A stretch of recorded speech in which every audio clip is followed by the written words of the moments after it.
જે પદાર્થના અણુઓ કાયમી વિદ્યુત ડાયપોલ મોમેન્ટ ધરાવતા હોય, એટલે કે ધન અને ઋણ વિદ્યુતભારના કેન્દ્રો એકબીજાથી છૂટા હોય તેવા પદાર્થને ધ્રુવીય ડાયલેક્ટ્રિક પદાર્થ કહેવામાં આવે છે. આ પદાર્થની અંદર દરેક અણુઓ છે એ પોતે ડાયપોલ મોમેન્ટ ધરાવે છે. ધન અને ઋણ વિદ્યુતભારના કેન્દ્ર છૂટા હોય છે અને આપેલા પદાર્થમાં કેવા અસ્તવ્યસ્ત ગોઠવાયેલા હોય છે. એટલે કે બાહ્ય ક્ષેત્રની ગેરહાજરીમાં આખા પદાર્થની રિઝલ્ટન્ટ ડાયપોલ મોમેન્ટ કેવી હોય છે? શૂન્ય હોય છે. પણ જો બાહ્ય ક્ષેત્રમાં મૂકવામાં આવે તો બધી ડાયપોલો છે એ બાહ્ય ક્ષેત્રને કેવું સમાંતર ગોઠવાશે. નિરપેક્ષ શૂન્ય તાપમાને 0 કેલ્વિન તાપમાને દર્શાવેલું છે. તો ઉષ્મીય ઉર્જા બરાબર તમારે શું થશે? પોટેન્શિયલ એનર્જી થશે. પણ અહીંયા ઓરડાના તાપમાને આવું જોવા મળતું નથી. બધી જ જે ડાયપોલો છે બાહ્ય ક્ષેત્રના સમાંતર હોતી નથી, કારણ કે અમુક એની પાસે તાપમાનને કારણે ઉષ્મીય ઉર્જા હોય છે. એટલે આવી સંપૂર્ણ સ્થિતિ ઓરડાના તાપમાને નહીં મળે. અમુક ડાયપોલ અસ્તવ્યસ્ત હશે, પણ નિરપેક્ષ શૂન્ય તાપમાને બધી ડાયપોલો બાહ્ય ક્ષેત્રને સમાંતર ગોઠવાશે. ઓકે, તો આ ધ્રુવીય ડાયલેક્ટ્રિક પદાર્થ. હવે કેપેસિટરની બે પ્લેટ વચ્ચે ધ્રુવીય ડાયલેક્ટ્રિક પદાર્થ મૂકવામાં આવે તો શું થાય એના વિશે લઈએ. કેપેસિટર છે, આ પ્લસ છે, આ માઇનસ છે. કોઈ ડાયપોલ નથી મૂકતું, કોઈ ડાયલેક્ટ્રિક નથી મૂકતા, તો વિદ્યુત ક્ષેત્ર કેવું આવશે? E0 આવશે. આ બે પ્લેટ વચ્ચેનો અંદર D છે, તો બે પ્લેટ વચ્ચેના વિસ્તારમાં વિદ્યુત ક્ષેત્ર E0 = σF/ε0 થશે. બે પ્લેટ વચ્ચે ડાયલેક્ટ્રિક પદાર્થ મૂકવામાં આવે તો આ ધન છે, આ ડાયપોલ છે, બાહ્ય ક્ષેત્રને સમાંતર ગોઠવાશે. સમાંતર ગોઠવાય તો અનુક્રમે આવતી જે ડાયપોલો છે એના ધન અને ઋણ વિદ્યુત ભારો છે એકબીજાને સરનાભૂત કરશે. માત્ર કેપેસિટરની પ્લેટ નજીક જ જે ચોસલું મૂકેલું છે, ધન પ્લેટ નજીક ઋણ વિદ્યુતભાર, ઋણ પ્લેટ નજીક ધન વિદ્યુતભાર પ્રોડ્યુસ થાય છે. જો પ્લેટનો એરિયા A હોય તો અહીંયા પૃષ્ઠ ડેન્સિટી એટલે સરફેસ ચાર્જ ડેન્સિટી છે QB = σB × A થશે. તો આ છે બાઉન્ડ ચાર્જ, અને અહીંયા જે ચાર્જ હશે ફ્રી ચાર્જ. કે ફ્રી ચાર્જ એના ઉપર આપણું નિયંત્રણ હોય, પણ આ પદાર્થમાં જે પ્રોડ્યુસ થાય એમાં આપણું નિયંત્રણ હોતું નથી, એટલા માટે લીધું બાઉન્ડ ચાર્જ. તો કેટલો સપાટી પર ચાર્જ પ્રોડ્યુસ થશે? QB × σB. તેથી અહીંયા ઋણ ઉત્પન્ન થયું, અહીંયા ધન, તો plate dipole moment P total એટલે QB × D. QB ની કિંમત મૂકો σB A × D થશે. હવે પોલેરાઇઝેશનની તીવ્રતા લઈએ તો એકમ કદ દીઠ પ્રેત ડાયપોલ મોમેન્ટને પોલેરાઇઝેશનની તીવ્રતા કહેવાય. P total A σB A × D, volume એટલે A × D, AD જશે તો શું આવશે? σB આવશે. તો અહીંયા તમે જોઈ શકો છો કે બાહ્ય ક્ષેત્ર આ ડિરેક્શનમાં હતું. અહીંયા હવે જે ક્ષેત્ર ઉત્પન્ન થયું એનાથી કઈ દિશામાં વિરુદ્ધ, એટલે ક્ષેત્રમાં શું થયો? ઘટાડો. તો રિઝલ્ટન્ટ વિદ્યુત ક્ષેત્ર σF/ε0 - σB/ε0. देखो σF - σB/ε0, σB બરાબર હું હતું પોલેરાઇઝેશનની તીવ્રતા P. પણ જો બાહ્ય ક્ષેત્ર બહુ પ્રબળ ન હોય તો પોલેરાઇઝેશનની તીવ્રતા એ ક્ષેત્રના કેવા હોય? સમપ્રમાણમાં હોય છે. P = ε0 chi × E. જ્યાં કાઈને આપણે કહેવામાં આવે છે ઇલેક્ટ્રિક સસેપ્ટિબિલિટી, જે પરિમાણ રહિત છે. અહીંયા તમે જોઈ શકો છો કે કાઈ લીધેલું છે, બે અચળાંક લીધેલા છે. અહીંયા જુઓ તો આ પેલો કેસ એવો છે, અચળાંક તરીકે બે રાશિ લીધેલી છે, કારણ કે બંને બાજુના પરિમાણ સમાન કરવા માટે અહીંયા કાઈ સાથે મારે ε0 ગુણવો પડ્યો. જ્યાં કાઈને ઇલેક્ટ્રિક સસેપ્ટિબિલિટી કહે છે. ઇલેક્ટ્રિક સસેપ્ટિબિલિટી છે જે પરિમાણ રહિત છે, જે પરિમાણ રહિત છે. તે કોના પર આધાર રાખે? દ્રવ્યની જાત પર આધાર રાખે અને અમુક અંશે તાપમાન પર. દ્રવ્યની જાત ઉપર આધાર રાખે અને તાપમાન પરથી આધાર રાખશે. ઓકે, તો હવે આ કિંમત છે P ની કિંમત હું અહીંયા મૂકી દઉં છું. તો E = અને આ ઇક્વેશન પરથી તમે જોઈ શકો σF = ε0 × E0. ε0 અહીંયા σF ની કિંમત મૂકું, P ની કિંમત મૂકું તો E = આપણને મળશે. E = આપણને અહીંયા મળે σF = ε0 E0 - P = ε0 chi × E છેદમાં શું લખી શકો? ε0. ε0 આ તરફ, E0 વાળું પદ આ તરફ, ε0 E plus ε0 chi × E = ε0 E0. તેથી અહીંયા તમે જોઈ શકો છો કે ε0 1 + chi × E = ε0 E0. માધ્યમ મૂક્યું છે તો આના બરાબર લખી શકાય epsilon E equal two epsilon 0 into E 0, જ્યાં epsilon equal two epsilon 0 1 plus કાઈ, અને કઈ માધ્યમની પરમિટિવિટી. શું કહેવાય એને? માધ્યમની પરમિટિવિટી તરીકે ઓળખવામાં આવે છે. હવે તમે જોઈ શકો એપ્સિલોન ને નીચે લઈ 0 નીચે લઈ જાઓ તો શૂન્યાવકાશની સાપેક્ષે માધ્યમની પરમિટિવિટી ER અથવા dielectric constant K equal two 1 plus કાઈ આપણે લખી શકાય. આપણે યાદ રાખવાનું છે. હવે ઉપરનું જે ઇક્વેશન છે આ ઇક્વેશન પરથી તમે જોઈ શકો છો આ કે માધ્યમ મૂકવામાં આવે તો E બરાબર તમે લખી શકો છો એપ્સિલોન 0 E0 બાય એપ્સિલોન. તો એપ્સિલોન બાય એપ્સિલોન 0 ER અથવા K તો E0 બાય શું લખાય K. તો માધ્યમ મૂકવામાં આવે તો વિદ્યુત ક્ષેત્ર કેવું થશે? K માં ભાગનું થાય છે. ઓકે, હવે કેપેસિટન્સ કેટલું થાય એના વિશે હવે ડિસ્કશન નેક્સ્ટ લેક્ચરમાં આપણે લેવાના છીએ, નેક્સ્ટ પોઈન્ટની અંદર. ઓકે, કેપેસિટન્સ મુખ્ય જોઈએ તો બધા ઇક્વેશન આપણે યાદ રાખવાના છે MCQ માટે, દાખલા માટે વગેરે માટે. ઓકે,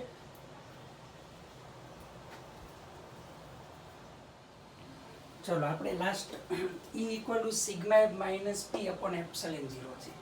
એપ્સિલોન 0 ને અહીંયા લઈ જઈએ તો epsilon 0 E plus P equal to sigma F થશે. તો એપ્સિલોન 0 E પ્લસ P અને ડિસ્પ્લેસમેન્ટ વેક્ટર વિદ્યુત સ્થાનાંતર સદિશ તરીકે ઓળખવામાં આવે છે. હવે કેપેસિટરની બે પ્લેટ વચ્ચે ડાઇલેક્ટ્રિક મટીરિયલ દાખલ કરું તો કેપેસિટન્સમાં શું ફેરફાર થાય?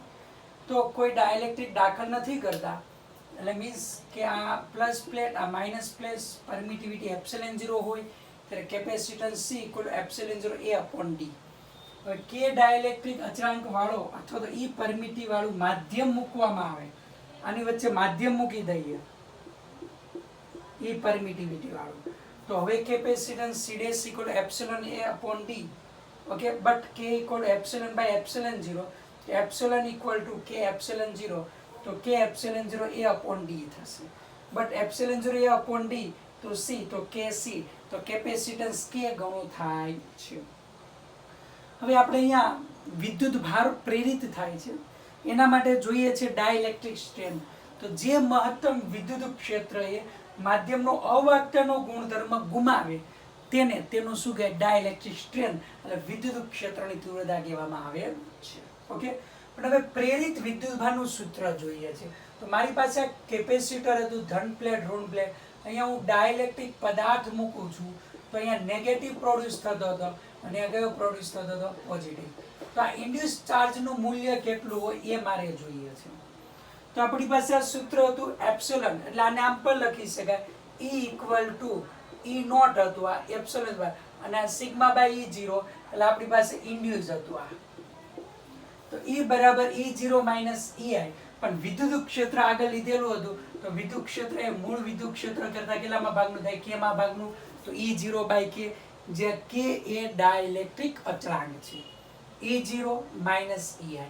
પણ વિદ્યુત ક્ષેત્રની તીવ્રતાનું સૂત્ર સિગ્મા F બાય એપ્સિલોન 0, યા સિગ્મા બાય એપ્સિલોન 0 એ સિગ્મા I બાય એપ્સિલોન 0 અથવા સિગ્મા B બાઉન્ડ ચાર્જ. તો બંને બાજુથી એપ્સિલોન 0 કેન્સલ થશે. સિગ્મા એટલે Q by A, QF by A, QF by A, QA by A, બધી બાજુથી AS શું થશે? કેન્સલ થશે. તો અહીંયા QI આ તરફ, તો આ પદને આ તરફ લો, QF by K, QF common કાઢીએ તો QI equal to QF 1 minus K આપણે લખી શકીએ. આ પ્રેરિત વિદ્યુત ભારનું સૂત્ર ખાસ યાદ રાખવાનું છે, પ્રેરિત વિદ્યુત ભાર. આ વિદ્યુત ભારને કારણે આમાં કેટલો વિદ્યુત ભાર પ્રોડ્યુસ થશે? તો QF 1 માઇનસ 1 બાય K, જ્યાં K ને ડાઇલેક્ટ્રિક અચળાંક કહેવામાં આવે છે. ઓકે, તો આપણે આ ખાસ યાદ રાખવાનું છે. ચાલો હવે કેપેસિટીની બે પ્લેટ વચ્ચે ડાઇલેક્ટ્રિક પદાર્થ દાખલ કરવાનો છે. તો ફર્સ્ટ બેટરી રિમૂવ કરેલી હોય ને ત્યાર પછી પદાર્થ દાખલ કરો, અને બેટરી કનેક્ટેડ હોય ને ત્યાર પછી કે ડાઇલેક્ટ્રિક અચળાંક વાળો પદાર્થ દાખલ કરો. તો શું થાય? કઈ કઈ રાશિમાં કઈ રીતે ફેરફાર થાય છે એના વિશે આપણે જોવાનું છે. તો ફર્સ્ટ લે કેપેસિટર. તો ઓલવેઝ યાદ રાખવાનું જે આની આગળ જોયેલું કેપેસિટન્સ કે ગણું થાય, કારણ કે કેપેસિટન્સની ફોર્મ્યુલા કઈ છે? C equal two epsilon 0 A by D. કે ડાઇલેક્ટ્રિક અચળાંક ધરાવતું દાખલ કર્યું તો K એપ્સિલોન 0 A બાય શું થાય? D થશે. ઓકે, તો કે ઇન્ટુ શું થશે, સી થશે. હવે વિદ્યુત ભાર લઈએ, ચાર્જ લઈએ છે, તો અહીંયા કેપેસિટર રિમૂવ કર્યું છે, બેટરી રિમૂવ કરી છે, એટલે પ્લેટ ઉપર જે ચાર્જ હશે એમાં કોઈ ફેરફાર નહીં થાય, એટલે ક્યુ ડેશ બરાબર કે. અને હવે અહીંયા બેટરી કનેક્ટેડ જ છે, એટલે પહેલા કરતા ચાર્જ અહીંયા શું થશે, કે ગણો થઈ જશે. કેટલા ગણો થઈ જાય, કે ગણો. એટલે ચાર્જ ઇન્ક્રીઝ થશે, કારણ કે અહીંયા કેપેસિટરમાં ડાઇલેક્ટ્રિક દાખલ કરો તો અહીંયા નેગેટિવ પ્રોડ્યુસ થાય છે, તો અહીંયા વધારાનો આપણે ચાર્જ અહીંયા જમા કરાવી શકીએ છીએ, એટલે કે ગણો તમારે શું થઈ જશે, ચાર્જ થઈ જશે. એ પોટેન્શિયલ ડિફરન્સ લઈએ તો તમને ખબર છે કે Q અચળ રહે છે આની અંદર, તો C = Q/V છે, તો V = Q/C. તો V ડેશ = શું લખી શકો, Q/C ડેશ. C ડેશ એટલે KC થાય, Q/C એટલે V/K લખી શકે. કેપેસિટન્સ પોટેન્શિયલ ડિફરન્સ કેટલામાં ભાગનો થઈ જશે, K માં ભાગનો થશે. અને અહીંયા પોટેન્શિયલ ડિફરન્સ કેવો રહેશે, અચળ રહેશે, કારણ કે બેટરી કનેક્ટેડ છે, તો બહાર જેટલો પોટેન્શિયલ હોય એટલો જ અહીંયા કેપેસિટરની બે પ્લેટ વચ્ચે આપણને જોવા મળશે. ઓકે, ઇલેક્ટ્રિક ફિલ્ડ તો આપણને ખબર છે કે વિદ્યુત ક્ષેત્ર કેમાં ભાગનું થાય, અને અહીંયા બેટરી કનેક્ટેડ છે, પોટેન્શિયલ એનું રહે છે, તો અહીંયા તમે જોઈ શકો છો E dash = V dash by D. V dash એટલે V છે, V/D એટલે E નું E જ રહેશે, તો વિદ્યુત ક્ષેત્ર E નું E જ રહેશે. સ્થિતિ ઉર્જા લઈએ છીએ, તો સ્થિતિ ઉર્જા U dash = 1/2 C dash V dash square. 1/2 C dash = કેટલું છે, KC. V ડેશ = V/K એટલે V²/K².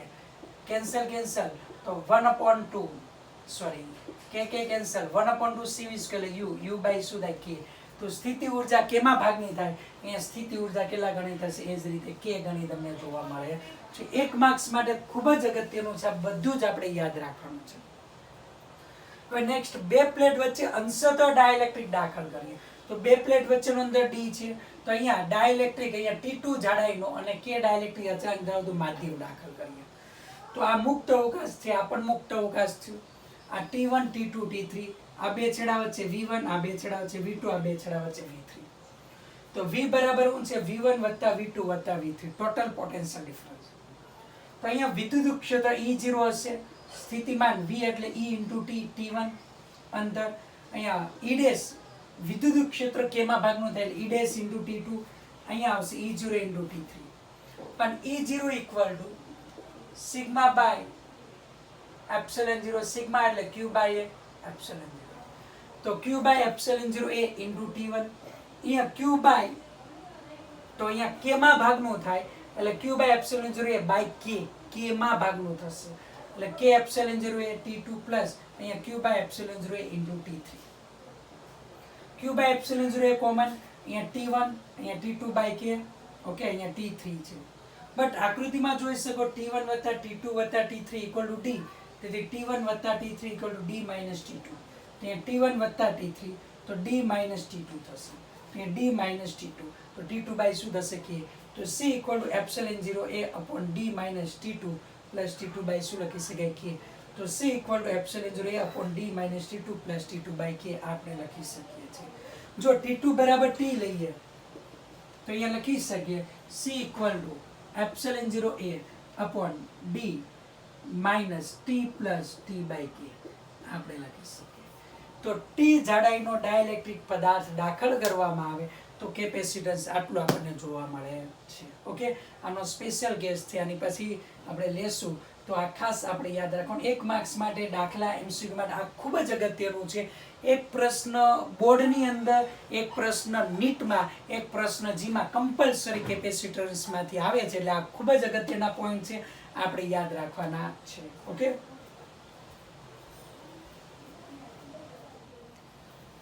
ચાલો, ગઈકાલે આપણે લીધેલું હતું કેપેસિટરની બે પ્લેટ વચ્ચે T જાડાઈનો K ડાઇલેક્ટ્રિક અચળાંક ધરાવતો પદાર્થ મૂકવામાં આવે તો શું થાય. તો આ કેપેસિટરની બે પ્લેટ છે, એની વચ્ચે ધાતુનો પ્લેટ મૂકેલો છે, K = ∞.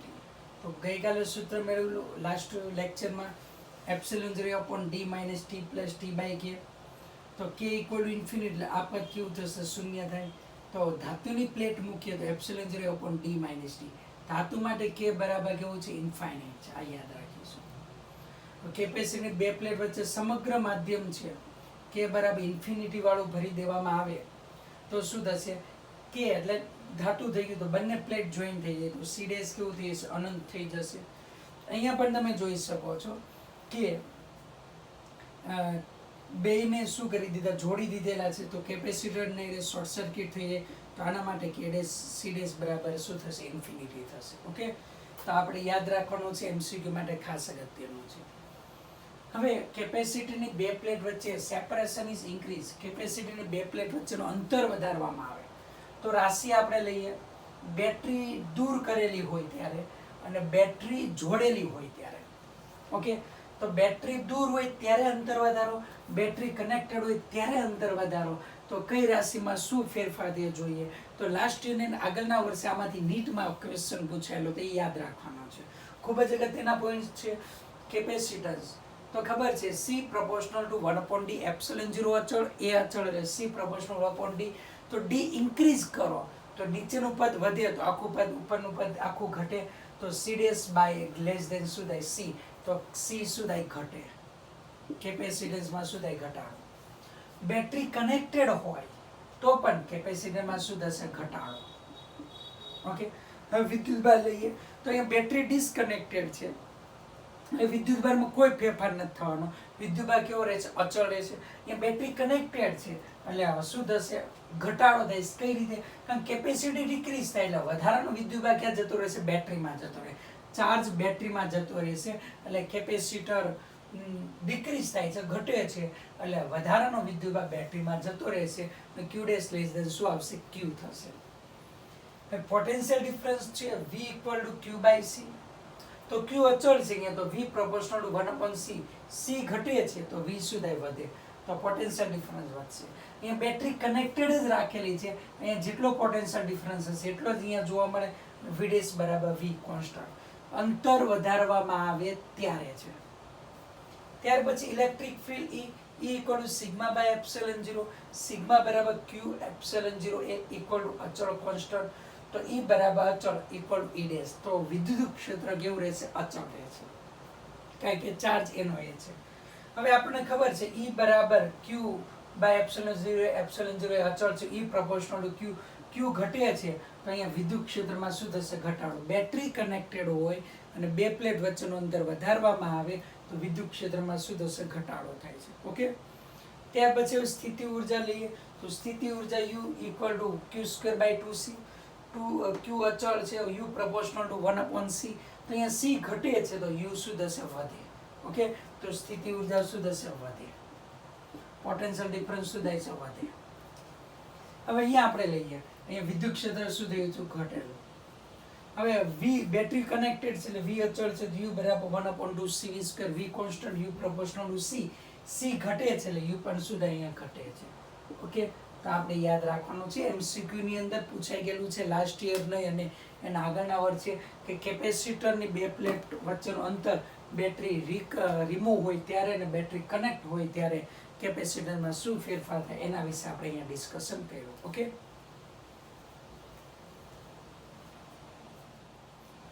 ચાલો હવે કેપેસિટીની બે પ્લેટ વચ્ચેનું અંતર ઘટાડતા, સેપરેશન ડિક્રીઝ, ઘટાડતા.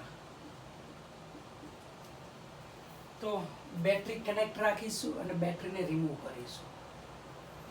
તો કેપેસિટન્સ બે પ્લેટ છે એ બે વચ્ચેનું અંતર ઘટાડવામાં આવે તો ડી ઘટે છે તો સી શું થાય, વધે. તો C dash greater than C એટલે વધશે. અહીંયા પણ C dash greater than C વધશે. ચાર્જમાં બેટરી ડિસ્કનેક્ટ છે એટલે ચાર્જ બહારથી કોઈ આવવાનું નથી એટલે ઘટાડ્યા પછી પણ ચાર્જ કેવો રહે છે, અચળ.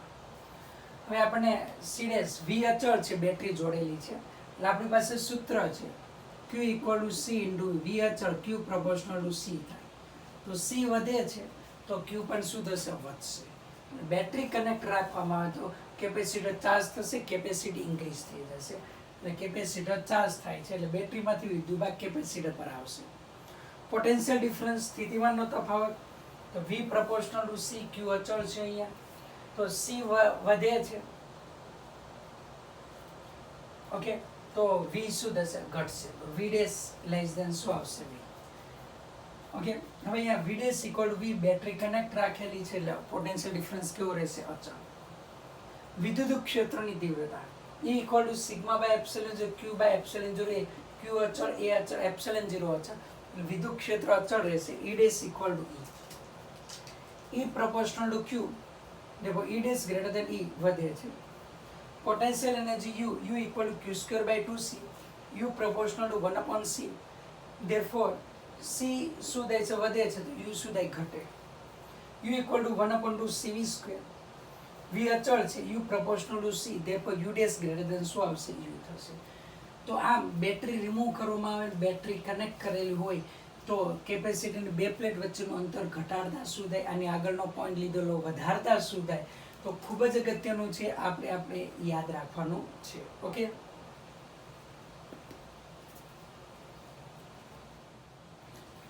જ્યારે કેપેસિટરની બે પ્લેટ વચ્ચેનો અવકાશ અંશતઃ ડાયલેક્ટ્રિકથી ભરવામાં આવે તો તેનું કેપેસિટન્સ વધે છે અને પોટેન્શિયલ ડિફરન્સ ઘટે છે. એક્ઝામ્પલ તરીકે હું અહીંયા લઉં છું, આ કેપેસિટર છે, એનું capacitance C equal two epsilon 0 A by D છે અને પોટેન્શિયલ ડિફરન્સ કેટલો થાય છે. હવે હું કીધેલું છે કે અંશતઃ ભરવામાં આવે તો અંશતઃ હું અહીંયા ભરી દઉં છું ડાયલેક્ટ્રિક મટીરિયલ T જાડાઈનું ભરું, T જાડાઈનું ડાયલેક્ટ્રિક મટીરિયલ ભરું છું. ડાયલેક્ટ્રિક અચાંક કે છે જાડાઈ T છે તો કેપેસિટન્સ આપણને ખબર છે C equal to C dash equal two epsilon 0 A upon D minus T plus T by K છે. ઓકે, અને પોટેન્શિયલ ડિફરન્સ V પણ શું થાય ઘટે છે, V dash less than V થાય. તો હવે મારે શું કરવું પડે તો કેપેસિટન્સ વધે છે અને પોટેન્શિયલ ડિફરન્સ ઘટે તો મારે કેપેસિટન્સ અચળ રાખવો છે. તો આ વધી ગયું છે, મારે ઘટાડવું હોય તો નીચેનું પદ મારે વધારવું પડે. તો બે પ્લેટ વચ્ચેનું અંતર શું કરવું પડે, કેપેસિટર બે પ્લેટ વચ્ચેનું અંતર વધારવું જોઈએ તો જ પહેલાં જેટલું આપણને મળે છે.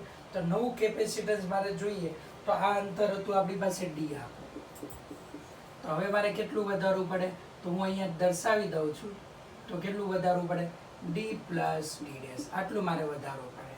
ઓકે, તો T તો એમને એમ હતું, આ જાડાઈનું તો એમને એમ છે, T જાડાઈ K ડાયલેક્ટ્રિક અચાંક તો મેં કેટલું વધાર્યું D ડેશ જેટલી લંબાઈનું મારે અંતર વધારી દીધું.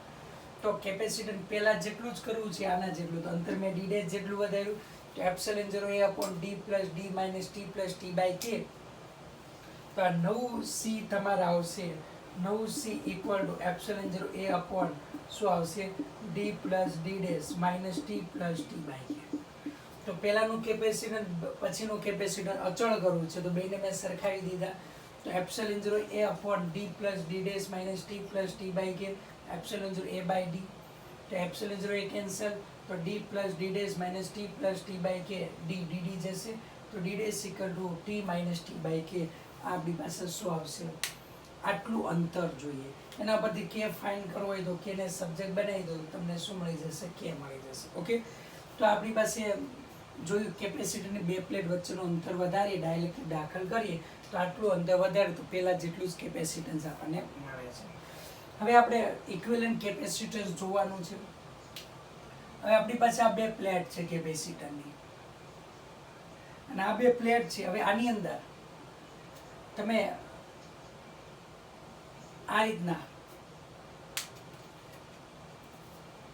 અહીંયા K1 ડાયલેક્ટ્રિક અચાંક વાળો અહીંયા K2 ડાયલેક્ટ્રિક અચાંક ધરાવતો માધ્યમ ભરવામાં આવે તો ઇક્વિવેલન્ટ કેપેસિટન્સ કેટલું થાય એના વિશે જોઈએ છે. ઓકે, T ના ફોર્મમાં રાખીશું પછી T ને બધું સેમ રહેશું તો અહીંયા આપણી પાસે ડિસ્ટન્સ છે આ D, આપણી પાસે T1 અંતર લઉં આ T2 અંતર લઉં. ઓકે, અહીંયા જોઈ શકો તો આ કેવા જોડાણમાં થશે તો મેં અહીંયા અંતરનું વિભાજન કર્યું. શું વિભાજન કર્યું, એરિયા અચળ છે અંતરનું વિભાજન આ એ અચળ છે. ઓકે, એ કેવું છે અચળ તો અંતરનું વિભાજન કરીએ. ધારો કે હું આની સાથે આમ બેટરી કનેક્ટ કરો તો આ ધન થશે આ ઋણ, આ ધન આ ઋણ આ ધન આ ઋણ થશે તો કેવું જોડાણ તમારે થશે શ્રેણી જોડાણ થાય. આ બે કેપેસિટર કેવા થાય શ્રેણી જોડાણ. તો C1 ઇક્વલ two epsilon 0 A by T1 આ છે K1. Okay, and C2 equal to K2 epsilon 0 A by T2 લખી શકાય. તેથી C equivalent equal to C1 C2 upon C1 plus C2 શ્રેણી જોડાણ. તો C1 એટલે K1 epsilon 0 A by T1 into K2 epsilon 0 A by T2. વ્યસ્ત લઈને કરવું હોય તો પણ કરી શકીએ છીએ. ઓકે, અને એ સાદરૂપે આપણે ઈઝી પડશે. તો અહીંયા આપણે આ રીતના લખી શકીએ છીએ 1 upon C equivalent equal to 1 upon C1 plus 1 upon C2. C1 ની કિંમત મૂકો તમે અહીંયા, તો T1 upon K1 epsilon 0 A plus T2 upon K2 epsilon 0 A.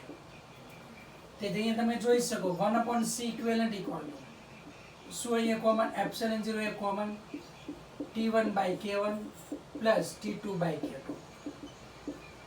તેથી લખી શકો છો C equivalent equal to ઉપર જે epsilon 0 A છેદમાં T1 by શું આવે K1 plus T2 by K2. જો એક સમાન હોય T1 equal to T2 હોય equal to D by 2 હોય, અડધું કરી દીધેલું હોય, તો શું લખી શકો છો તમે અહીંયા epsilon 0 A બેમાંથી D by 2 કોમન, અહીંયા આવશે K1 વત્તા K2 છેદમાં K1 K2 છેદનો છેદંશમાં એટલે 2 epsilon 0 A upon D અહીંયા ઉપર આવશે K1 K2 upon K1 વત્તા K2. તો તમે જોઈ શકો છો ઇક્વિવેલન્ટ.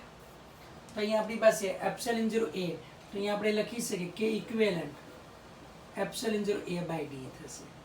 જ્યાં K equivalent બરાબર તમે જોઈ શકો છો કે 2 K1 K2 upon K1 વત્તા K2.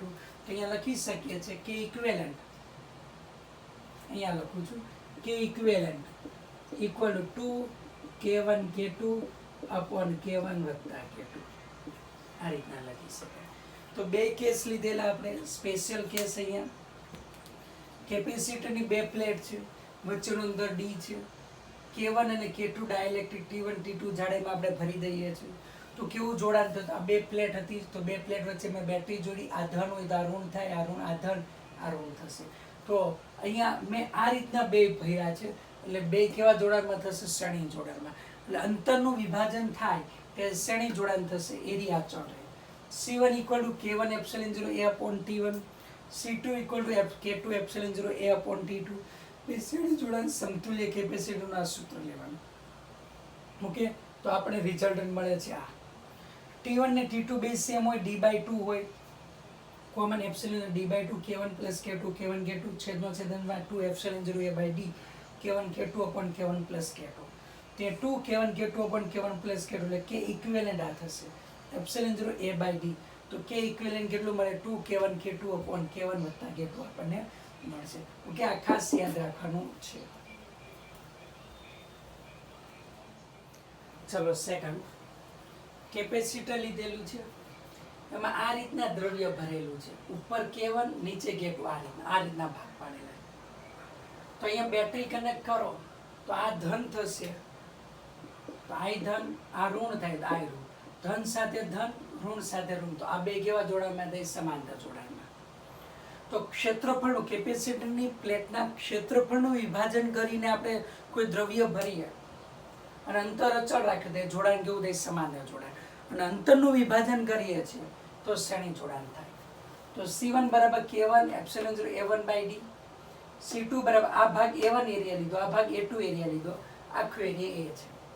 C2 equal to K2 epsilon 0 A2 by D. સમાંતર જોડાણ એટલે C equivalent એટલે C1 વત્તા C2 equal to K1 epsilon 0 A1 by D K2 A2 epsilon 0 by D. બેમાંથી common epsilon 0 D K1 A1 વત્તા K2 A2. જો ઉપરનો નીચેનો એરિયા સેમ હોય A1 plus A2 equal to A by 2, તો અહીંયા C equivalent epsilon 0 A by 2 common લીધા, D K1 plus K2. તો અહીંયા K equivalent epsilon 0 A by D છે, K equivalent બરાબર K1 plus K2 by શું થશે? 2 થશે. હવે ત્રણ દ્રવ્ય ભરેલા છે. આ બે પ્લેટ છે, આ ઉપરનો ભાગ છે એ K3 ડાઇલેક્ટ્રિક વાળો, આનો આ રીતના ભાવ છે એ K1 ને આ K2 વાળો. તો આ અંતર D by 2 જેટલો K1 area A by 2, D/2 જેટલું K2 એરિયા A/2 અને ઉપરના A/2 ની અંદર K3 ડાઇલેક્ટ્રિક અચળાંક ધરાવતું મટીરીયલ ભરેલું છે. તો C1 = K1 epsilon 0 A/2 divide by D ની જગ્યાએ D/2 છે. 2 2 ગયા K1 એપ્સિલોન 0 A/D. C2 તો એનું સૂત્ર K2 એપ્સિલોન 0 A ની જગ્યાએ A/2 D ની જગ્યાએ D/2 2 2 ગયા K2 એપ્સિલોન 0 A/D.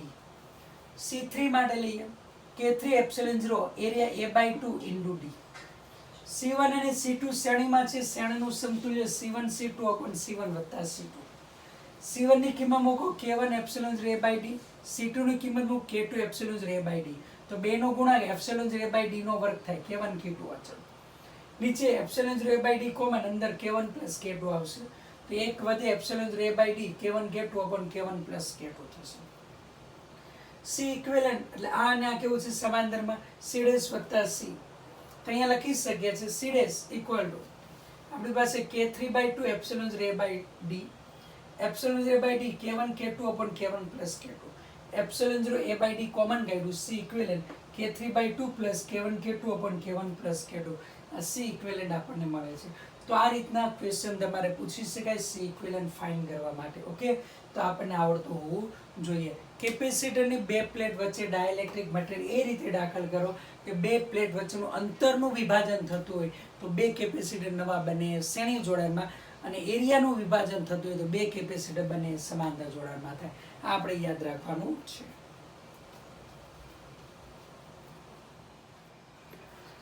ઇલ્યુસ્ટ્રેશન 16. 4 mm જાડાઈના એક ડાઇલેક્ટ્રિક પદાર્થને કેપેસિટરની બે પ્લેટ વચ્ચે દાખલ કરતા કેપેસિટરનું કેપેસિટર અચળ રાખવા બે પ્લેટ વચ્ચેનું અંતર કેટલું વધારે છે 3.2 mm. તો ડાઇલેક્ટ્રિક અચળાંક જોઈએ. તો આપણને ખબર કેટલું વધારીએ છે d' જેટલું, બાકી સૂત્ર epsilon 0 A/D + d' - T + T/K. પહેલા જેટલું રાખીએ એપ્સિલોન 0 A/D આપણે જે હમણાં સૂત્ર લીધું એપ્સિલોન 0 A બે બાજુથી કેન્સલ થશે તો D + d' - T + T/K = D. dd જતા રહેશે T/K ને સૂત્રમ કરતા બનાવવા અને આ બાજુ લેવા એટલે T - d' K = T/T - d'. T = 4 T = 4 d' = 3/3.2 એટલે 0.8 4 ભાગ્યા 0.8 એટલે 40/8 એટલે 5 આપણને મળે. તો આ સૂત્ર આપણે ખાસ યાદ રાખવાનું છે. ઓકે, ઇલ્યુસ્ટ્રેશન 17. કે ડાઇલેક્ટ્રિક અચળાંક ધરાવતો અને 3/4 જાડાઈના સ્લેબને કેપેસિટરને બે પ્લેટ વચ્ચે દાખલ કરે છે. આ કેપેસિટરની બે પ્લેટ છે, 3D/4 જાડાઈનો આ કે ડાઇલેક્ટ્રિક અચળાંક વાળો દાખલ કર્યો 3D/4. આ ટોટલ ડિસ્ટન્સ D છે. મૂળ કેપેસિટન્સ છે તો નવું કેપેસિટન્સ જોઈએ. તો C' = epsilon 0 A/D - T + T/K. આમાં T ના બદલે 3D/4 મૂકીએ. Epsilon 0 A/D 3D/4 + 3D/4K. D common કાઢીએ એપ્સિલોન 0/D અહીંયા 1 3/4 3/4K. એપ્સિલોન 0 A/D એટલે C તો અહીંયા 1/4 + 3/4K છેદનો છેદંશમાં 4KC/K + 3 આપણે લખી શકીએ છીએ. ઓકે, તો આ રીતના આપણે કેપેસિટર વાળા દાખલા આવે. હવે આપણે કેપેસિટરોમાં કિર્ચોફનો નિયમ, નોડલ એનાલિસિસ બે મેથડ છે એ આપણે આના પછી જોવાની છે. ને પહેલા કેપેસિટરની બે પ્લેટ વચ્ચે આપણે કોઈ ડાઇલેક્ટ્રિક દાખલ કરો તો કેટલું બળ લાગે છે એનું સૂત્ર આપણે ડિરાઈવ કરવાનું છે. ઓકે,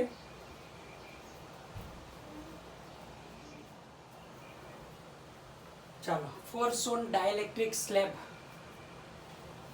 બેટરી કનેક્ટ હોય, કેપેસિટરની બે પ્લેટ છે એની વચ્ચે ડાઇલેક્ટ્રિક દાખલ કરું છું તો અહીંયા ધન હોય એટલે અહીંયા ઋણ ઉત્પન્ન થાય, અહીંયા ઋણ હોય એટલે અહીંયા ધન ઉત્પન્ન થાય. એને કારણે શું થશે આકર્ષણ બળ, એટલે શું થશે આમ અંદર ગતિ કરશે બળ લાગે. એટલે તો કેટલું બળ લાગે તો જોઈએ. તો પ્લેટ આ રીતના હોય છે, આ લંબાઈ L અને આ પહોળાઈ B હોય છે. તો આ પ્લેટનો એરિયા તો બે કેપેસિટર બને, એક ડાઇલેક્ટ્રિક વાળો આ કે ડાઇલેક્ટ્રિક, આ ડાઇલેક્ટ્રિક વાળો. તો ડાઇલેક્ટ્રિક વગરનું આ અંતર કેટલું આવશે આખું L છે તો આ અંતર આવશે L - x થશે. તો આના માટે capacitor epsilon 0 B L - x * D. આ A છે એરિયા એટલે આપણે લખી શકાય પહોળાઈ ગુણ્યા લંબાઈ. C2 ડાઇલેક્ટ્રિક વાળું એટલે C2K એપ્સિલોન 0 B આ કેટલું લંબાઈ છે x, B * x એટલે આ પ્લેટનો એરિયા આવશે / D. આ બે કેવા જોડાણમાં છે સમાંતર જોડાણમાં એટલે C ઇક્વલ ટુ C1 વત્તા C2 epsilon 0 B by D બેમાંથી કોમન તો અહીંયા L minus X plus KX. સ્થિતિ ઉર્જાનું સૂત્ર 1/2 CV square 1/2 epsilon 0 B by D L plus K minus 1 into X into V square. આપણે ખબર છે બળ બરાબર du બાય dx મૂલ્ય લઉં છું 1/2 epsilon 0 B by D common કાઢું L નું વિકલન 0 K માઇનસ 1 અચળ x નું વિકલન 1 K minus 1 into V square. હવે બેટરી ડિસ્કનેક્ટ કરું, બેટરી ડિસ્કનેક્ટ કરવામાં આવે અને ડાઇલેક્ટ્રિક દાખલ કરું તો બેટરી કનેક્ટ હોય તો PD કેવું કહેવાય? અચળ કહેવાય. PD અચળ. અને બેટરી ડિસ્કનેક્ટ હોય તો ચાર્જ અચળ આવે, ચાર્જ અચળ થશે. તો ચાર્જ અચળ થશે. તો હવે જોઈ શકો બેટરી ડિસ્કનેક્ટ કરી તો સેમ તો C તો આનું આ જ આવશે C બરાબર epsilon B by D L plus K minus 1 into X. પણ જે અચળ હોય એના વાળું ઇક્વેશન લેવાનું. અહીંયા V અચળ છે એટલે 1/2 CV સ્ક્વેર વાળું, અહીંયા Q અચળ છે એટલે Q square by 2C. Q square by 2 C બરાબર એપ્સિલોન 0 B છેદનો છેદંશમાં D L plus K minus 1 into X. તો બળ F equal to minus du by dx આનું વિકલન તો minus Q square D 2 epsilon 0 B અચળ D બાય dx આ ઉપર લઈ જાય એટલે માઇનસ 1 ઘાત. ઘાત આગળ લખો minus minus plus Q square D by 2 epsilon 0 B L plus K minus 1 into X minus 1 એટલે 2 ઘાત નીચે આવે એટલે વર્ગ D by dx L plus K minus 1 into X. તો આમાં ઘાત આગળ લખીએ એટલે માઇનસ માઇનસ પ્લસ એક ઘાત ઘટાડો એટલે માઇનસ 2 છેદમાં લઈ જાઓ એટલે પ્લસ 2. તો ઘાતનું વિકલન આધારનું વિકલન D by dx L plus K minus 1 into X. L નું વિકલન 0 x નું 1 થાય K માઇનસ 1 અચળ એટલે K માઇનસ 1. તો બળ લાગશે Q square D K minus 1 2 epsilon 0 B L plus K minus 1 into x આનો વર્ગ. ઓકે, G વાળા માટે ખાસ આ છે. નીટ વાળાની પ્રોબેબિલિટી બહુ ઓછી છે તો G વાળાએ આ ખાસ કરવાનું રહેશે. તો મોટા ભાગનું આપણે કેપેસિટન્સમાં કમ્પ્લીટ. આના પછી હવે એક જ પોઈન્ટ બાકી રહે છે કિર્ચોફનો નિયમ અને નોડલ એનાલિસિસ. પછી આ ચેપ્ટર કેવું થશે? પૂરું થશે.